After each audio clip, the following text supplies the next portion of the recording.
Welcome to Too Fond of Books. My name is Janelle and this is a tag video. I was tagged by the Bookish Bryants to do the TBR tag, so thanks very much Scott and Becky. This is a really fun tag to get into and to kind of look at the books that are waiting to be read in my house, and so let's just get right into it. The first question is, how do you keep track of your TBR pile?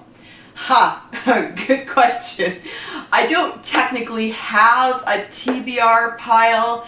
I have a lot of books in my house that I haven't read yet, and I am perfectly fine with that.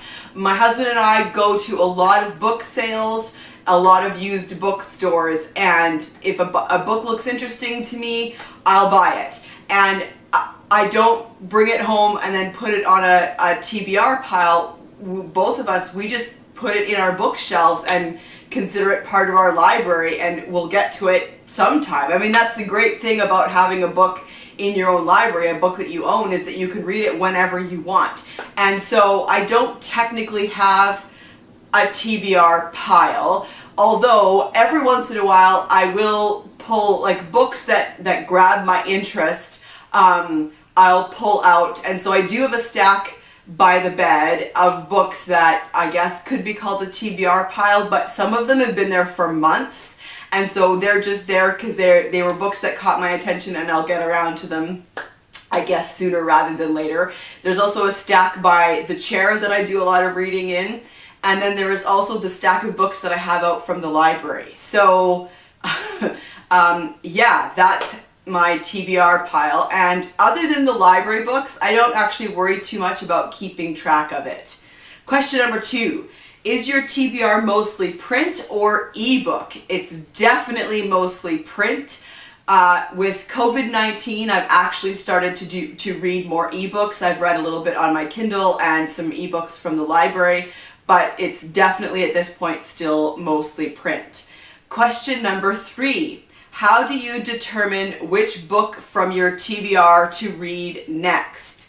And this is just completely whatever grabs my attention. There might be a book, if I'm hunting around for something and another book grabs my attention, I'll pull it out. Or a lot of it really depends on what I'm in the mood for. I might be in the mood for a historical mystery, and so I'll grab some that looks interesting. Or I might be in the mood for a contemporary mystery or thriller. I'll grab that. I mean, really, it really just depends on what I'm in the mood for. Unless it's library books. If there's a library book that I have out that I can't renew, then that'll be the book that I read next, just simply because I would have to take it back to the library. Question number 4. The book that has been on your TBR the longest. This was actually tricky to do because of how I answered question 1, that we just put the books on our shelves and read them whenever we want. So what I ended up doing was I went on our account on LibraryThing. LibraryThing.com is a great site for keeping track of the books in your collection. My husband and I love it. And so we started using LibraryThing in 2009. So what I did was I went on LibraryThing and I searched for books that were entered in 2009. And then from that, I chose books that I knew we had had even longer. Because what we did was, as soon as we made an account on LibraryThing, we just started like adding our books to it in batches. And so some of these books I knew I had already had for a few years already. So anyway, that's what I did, and I came up with The Bat by Mary Roberts Rinehart. This has been on my TBR for at least 11 years, definitely more. It's been on my TBR for over 11 years. I've been collecting books by Mary Roberts Rinehart. I have read a few, but I have not read this one yet, although looking at it again, it looks really interesting. So this one was written in 1926.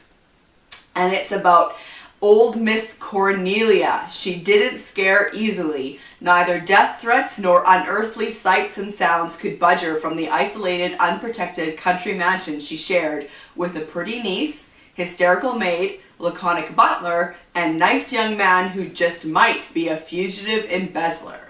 Even knowing that she was a prime target for the vicious, elusive killer known as the Bat didn't faze this spirited spinster. Intrigued by the mansion's mysteries, was there really a secret room, a hidden treasure, a vengeful ghost? Miss Cornelia longed to play detective. On a storm-swept night of terror, mayhem, and murder, she got her chance at the dangerous game and her turn at the Bat. So I'm actually leaving this out because that sounds really good. So I might actually get to this oldest book on my TBR. But there was one more that was over 11 years as well. And this is The Rosemary Tree by Elizabeth Goudge. I believe I got this from my mom. And so it's just a historical fiction. It looks good, but again, I've just never gotten to it. The tagline says, a delightful novel set in the beautiful Devon countryside. So yeah, that sounds good, and this is from 1956. So those are, I'm guessing, two of the oldest books on my TBR. Number 5. The book you recently added to your TBR, and for this I went with one of the ebooks that I've gotten from the library, and it's called A Fall from Grace by Karen Harper. And I put that on hold, and I just got it from the library because of Amish in April. So Sarah from Steeped in Books and Elizabeth from Lizzie Faye Loves Books are hosting Amish in April, and I thought that would be a fun week-long read-a-thon to be involved in. I don't really read Amish books, so for that reason I thought it sounded interesting. And I discovered this series by Karen Harper. I love her Elizabeth I historical mystery series, and so when I saw that she had an Amish mystery series, I thought that's perfect. It's an author I already know I like, and so I'll read Fall from Pride for Amish in April. Question number 6. A book on your TBR strictly because of its beautiful cover. Now, my initial response to this was, I don't ever buy books strictly because of their covers. That would be crazy to me. It has to be a book that already looks interesting to me, and if it has a beautiful cover, then that's just a bonus. But then I remembered 5 Red Herrings by Dorothy L. Sayers, and I guess this would be a book I bought strictly because of its beautiful cover, because I already owned a copy of this book. I already had, it was just kind of one of those standard mass market paperbacks from the 80s. But when I saw this at a book sale for $1, I picked it up because of the cover, strictly to replace the one that I have. So this, I guess, technically would be a book that I bought strictly because of the cover. I think this cover is just gorgeous. I love this. So I would never have paid full price for it, but I think if I find any other Dorothy L. Sayers in this edition very cheaply like that, I might pick him up and switch him out with the books that I have. So yeah. Question number 7. A book on your TBR that you never plan on reading. I thought that was a really weird question, because why would you buy a book if you never plan on reading it? So initially I was just going to blow past that question, but then I remembered this book, and so I pulled it out. Gulf the Early Days, Royal and Ancient Game from its Origins to 1939 by Dale Concannon. Now, this is a book that I found at a book sale a couple of years ago, I think, and I got it for like $1 or $2. And I don't plan to read it cover to cover, but I do look through it. And the reason I got it, I don't really have any interest in golf, but I love history, and I loved the illustrations in here. I just thought the artwork was fantastic. And so, for example, I'm going to take the book jacket off and show you the end papers, because this is an example of why I love this book. Here's the end papers. Yeah, so I don't plan on reading this cover to cover, but I do really enjoy the illustrations in here, and it's a book that I will flip through. So, yeah. Here's this random book on golf. All right. Question number 8.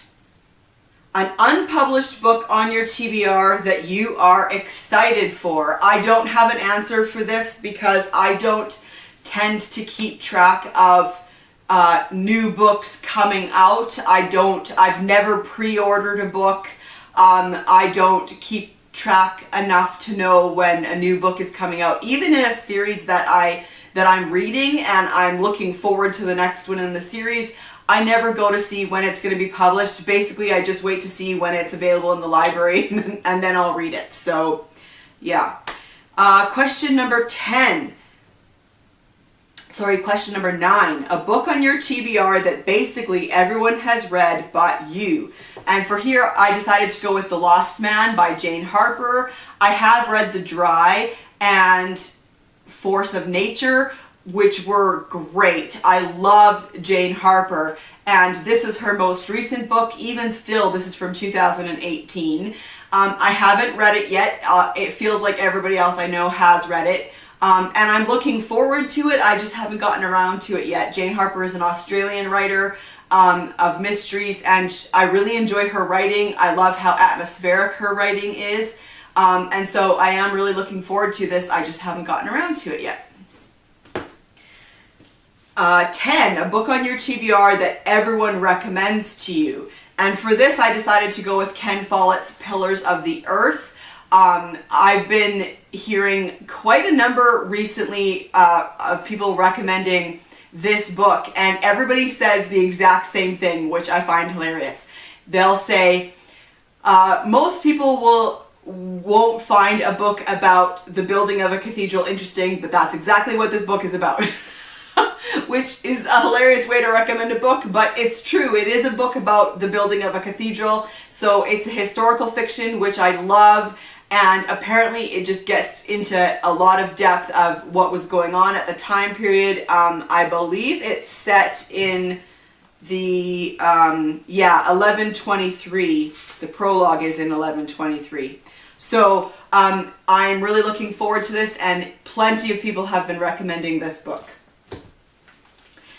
11, a book on your TBR that you are dying to read.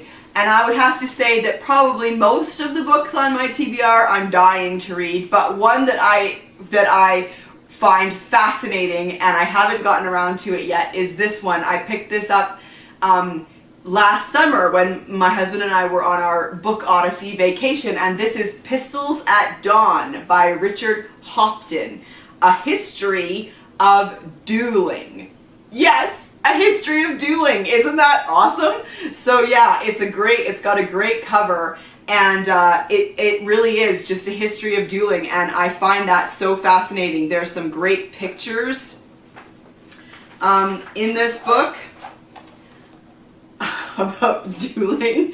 So here's a quote. "After the gross and unjustifiable insults you have offered me both as a soldier and a gentleman, I conclude you must be prepared to give me that satisfaction I am entitled to. I have therefore to request that you will name a place and hour of meeting." So runs a typical challenge to a duel from the early 19th century. Formal, polite, and potentially fatal. Dueling is deeply embedded in our collective consciousness, though, through numerous films and novels. It evokes a golden past of gentlemen defending their honor, or that of their wives, in the early morning light of a wooded glade of frock coats, rapiers, and pistols. From the duel's roots in medieval chivalric tournaments to the unforgiving code of honor in which death was preferable to shame, this fascinating history recounts, with the aid of numerous vivid eyewitness accounts, all the drama and sheer terror of the duel. So this book was published in 2007, and the author, Richard Hopton, was educated at Magdalen College, Oxford, where he read history, Later, he practiced as a barrister before publishing his first book in 2002, The Battle of Maida, 1806. He lives in Devon with his wife and 2 children. So yeah, I am dying to read Pistols at Dawn, A History of Dueling. And then 12, how many books are on your TBR shelf? Well, I don't have a TBR shelf. As I've already said, our books just go on our shelves or piled on the floor, as it were. And I have to confess, I have hundreds of unread books on my TBR, and I am perfectly okay with that. Because we have Library Thing, we know exactly how many books we have in our collection, and we actually have a little over 4,000 books in our collection. Yeah, we're bibliophiles. We are total nerds. But I would have to say hundreds and hundreds of those that are mine are unread. And I am totally fine with that. That means I have years and years ahead of me of books to read. And so this was a really fun tag to do. Thanks again, Scott and Becky, for tagging me. And I know that that this tag's been around for a while, so I'm not going to tag anybody. But if you haven't done this tag and it looks interesting to you, then I tag you. It was really fun to look at my unread books and think about the answers to these questions. So yeah, if you've never done this tag, do it. Also, let me know down in the comment section, have you read any of these books that I have highlighted in this video? And if you have, I'd love to hear what you think about them. And have any of these books piqued your interest? I'd love to hear about that as well. And so I'll see you for another video soon. Okay, bye.